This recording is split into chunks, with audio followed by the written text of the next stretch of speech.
Hi అందరికీ. స్వీడన్లో ఉన్న ఇకియాలో అప్పుడప్పుడు కిడ్స్ కోసం అని చెప్పేసి ఇలాంటి ఒక యాక్టివిటీ అయితే వాళ్ళు కండక్ట్ చేస్తారు. ఏం లేదండి, ఇప్పుడు ఇందులో 8 క్వశ్చన్స్ కనిపిస్తున్నాయి కదా, ఆ 8 క్వశ్చన్స్ వాళ్ళు సాల్వ్ చేసి ఆ సాల్వ్ చేసిన పేపర్ని ఇక్కడ బిస్ట్రో కనిపిస్తుంది కదా, అది ఇకియాలోనే ఎండింగ్లో ఉంటుంది. అక్కడ ఇచ్చారు అంటే వాళ్ళకి ఐస్ క్రీమ్ ఫ్రీ అండి.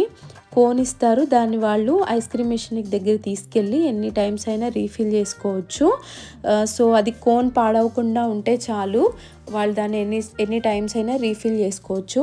ప్లస్ ఇంకొకటి ఏంటంటే ఆ 8 క్వశ్చన్స్ కూడా ఏ సెక్షన్స్లో ఉన్నాయని కూడా వాళ్ళు మెన్షన్ చేస్తారు. ఈవెన్ దో ఆ క్వశ్చన్స్ కొంచెం సర్చ్ చేయడం అనేది డిఫికల్ట్గానే ఉంటుంది. ఆ సెక్షన్స్ అనేవి చాలా పెద్దగా ఉంటుంది కదా, అందులో ఒక పోల్కి అయితే పేస్ట్ చేసాము అని చెప్తారు.